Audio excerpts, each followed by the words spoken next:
Yantu, kami. Orang ya? Yantu. Akan Maya. Payung apa ni? Nama jirta ni? Nih ada ni? Amar bemi? Ninti gini? Yantu. Umante aranu berat uftet. Boru bakal sih sangat dia muda. Peran debitum mati antara. Ati ma ana jalat temu umate jalat. Selamat. Oromia. Umante si uftet ni? Gamat deh? Ana jalat temu umate jalat. Mati ya.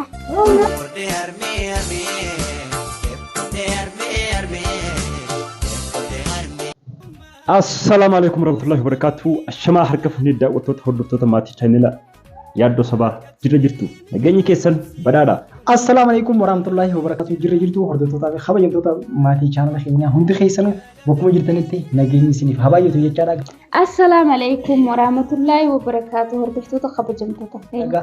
Har'aan tan akkuma arginu jechuudha. Shaafataa jennee jechuudha. Dhufneeti jirra. Akkuma argaa jirtan mana keekii keessa jirra. Keekii binnee sarpiraayis godhuudhaaf deemna. Sarpiraayis eenyu goona? Ayyaantu Oromiyaa Rayyaan goona. Kanaafuu haati mana erga dheengaddagaa akkasuma godhanii gidduutti manatti hin deebine. Achumaan yeroo haflaan xumuramu mana raajuutti galte guyyaa sanii sarpiraayis xiqqoo tokko ijoolleedhaaf yoon godhe malee manatti hin deebi'u. Daddafii keekii bitii waa hunda sirreessii sarpiraayis goone ijoollee keessatti deebi'aa jettee turte. Kanaafuu ijoollee fuudhee mana namaa geesseetiin anaaf raajuun keekii bituudhaaf mana keekii keessa jirra. Yeroo ammoo waa hunda qopheennee jaayis goonee isiin dhuftetti ijoollee fuula hidhee gara isii bira fidee fuula irraa banaa waan ijoolleen taatu walumaan kalaallu ta'a.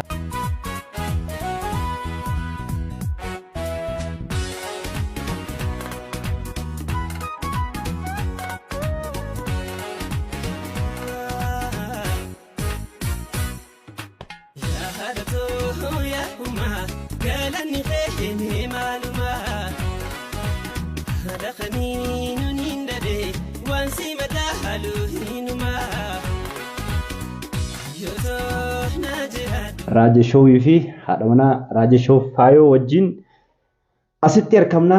Wattoota hordoftoota keenya har'a gammachuu bareedaa takka qabna.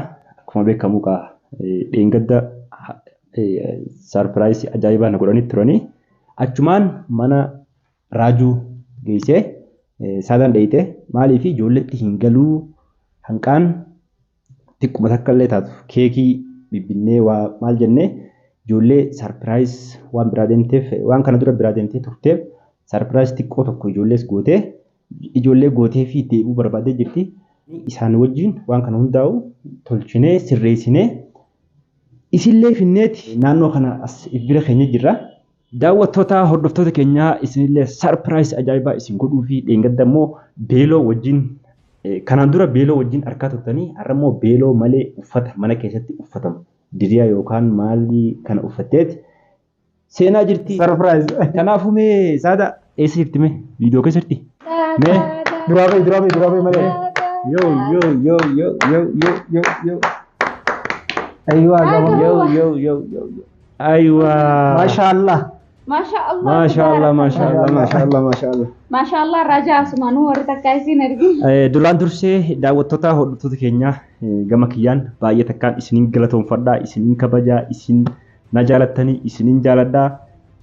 Aarsaan isin kaffalaa turtan akkuma beekamu saada manatti deebisee kunoo isii tana akkasitti na cinqaa turte. Ta isin cinqaa turte. Kanaafuu amma dafee maayikii ittiin kan isin silaa kanan dafee maayikii itti kannee dhiifama isin gaafattu barbaaddi. Inkan. Kala salaamtaa qofaa jettu. Assalamualaikum warahmatullahi wabarakatuh. Ashama harka fuunee daawwattootaa fi kabajamtoota yaaddoo sabaa jirra jirtu salaamtaan bakka jirtan hundatti isiniif haa baay'atu. Tole egaa jirra jirtu salaamtaan isiniif haa baay'atu jettee jirti. Kanaafuu isiifillee salaamtaan rabbii guddaa isiif haa baay'atu isin jenna. Kanaafuu mee raajuu achi gara raajuuttiin isin dabarsa carraan akka inni jeetti rakkataa jira. Oke gaa hordoftoota fi kabajamtoota keenya jechuudha. Jalqaba irratti jechuudha. Guyyaa kanaan ka nu gahe jechuudha. Kanii fi yeroo kana nu gahe rabbiif galanni haa ga'u. Itti aansuudhaan ammoo haadha mana yaaddoodha.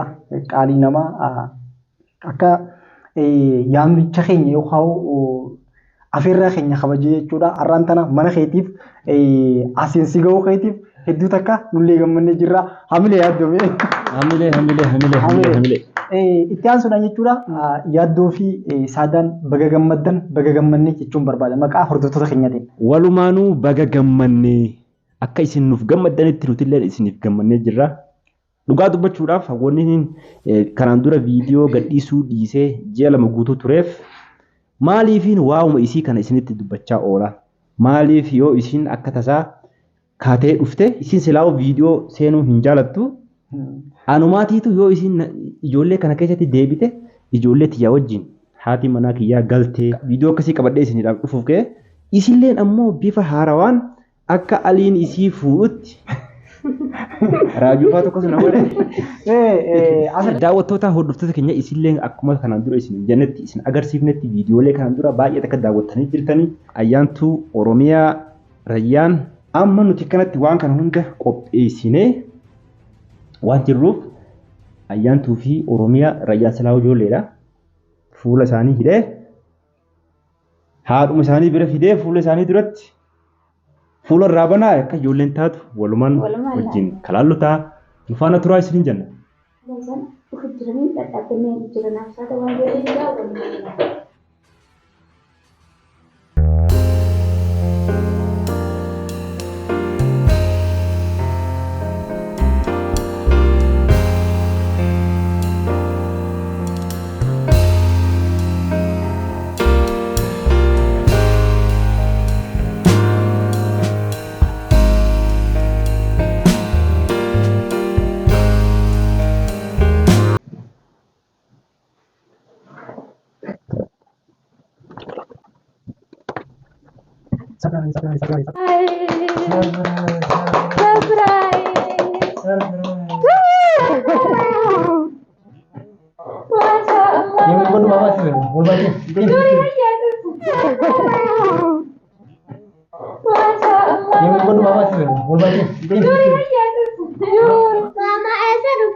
Ayyaantuu kami Oromiyaa ayyaantuu akkam maayee fayyuma qabdanii numa jirtanii na yaaddanii amma dhufeemi ninki jibe mee ayyaanoo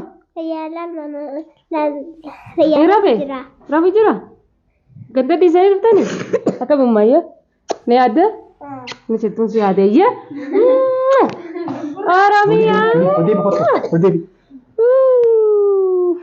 خلاص نيجا. أتنا خجي بدأت وين تجي بس؟ مر بيني. سرپرایز رومیا.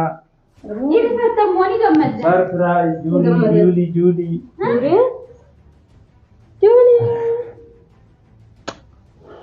माशाअल्लाह. अय्यांतु. उम्मान तेरे से रुकते हैं मी. उम्मान तेरे से तक से रखसा तो रुकते. रुकते बस नहीं रुकते. गम्मत दे माँ. Hakam tak gamat? Hedduu gammade. Baay'ee gammadde? Oromiyaa? Ummaan teessee si dhufuudhaaf gammadde? Hakam tak gammadde? Sadii gammadde? Daawwattoota hordoftoota keenyaa ayyaantuu fi Oromiyaan kun hojjettoota gammadanii jiranii ijoolleen akkanatti kokkolfamtee beektu kanaan dura.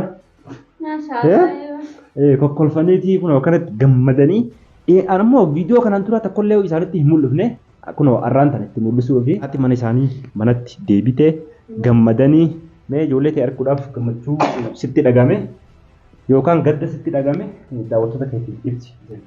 Gaddiin jiru hedduun gammadee yaani akkaan jeetti ibsuun qabu. Baay'ee gammadee. Baay'een gammade. Miira addaa keessa galtee jirti. Osoo miira keessa galte gaafa akkasii baatii jaalala teessas kadhannu sana maaliif hin galin ilmaan jiru biriidhaan akka caastee maaliif ala teessu. Waan dabretti dhiisi ta'u maganaati inshallah malee waan dabree naasoni. Warra keetii kanaafuu maal dhaamtee hedduu jira gaa'e. Warra kan yaaddu jira yeroo anuma qofaaf hin taabaran. Lakki hedduu jira mee maal dhaamta? Ijoolleen is kaamataa jiraan balleessin rifeensa tolcheetiin hin jiran. Si tolcheetii. Ani tolchine inshallah inni tolchaa fi daawwattootaa fi hordoftoota keenya warri akka kiyyaa ka'aaree ilmaan facaasee deeme hundinuu yaani wamma feetayyoo taatanuu ilmaan makaa isanii fi waa hunda gammachuu fi gadda keessan hunda qalbuma keessan keessa qabadhaati namu ilmaan fi keessatti haa deebi'uu hin jaan. Kanaaf si gaddisiisee kan amtaa. Yaani jechuu namni tokko gaddu malee wayii manaa ba'a miti amma san hundaa dhiisaa jee bira kutaadha. Kanuma huliitiif yaani namni akka kiyyaa fakkaataan akka kiyyaa kan jiru yoo taate namuu tokko ilmoo fi keessatti deebi'uu fadha.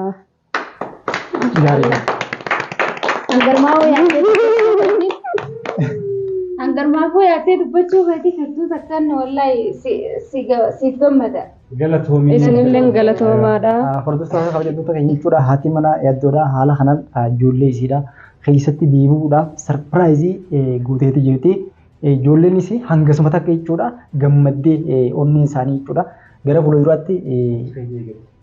fuulduraatti jechuudha yaaduu danda'an barumsaaf illee wantoota adda addaa jechuudha ilmaan haadha malee hedduu takka abdiin qabanii abbaan hanga fedhe nyaachisee quubsus jechuudha haadhaaf hedduu dheebatanii kuni wooma nuti sirra dabarre waan ta'eef hedduu takka gamanumaanuu baga gammaddanii maatii jaalalaa ta'uu akka taatan jechuun barbaada.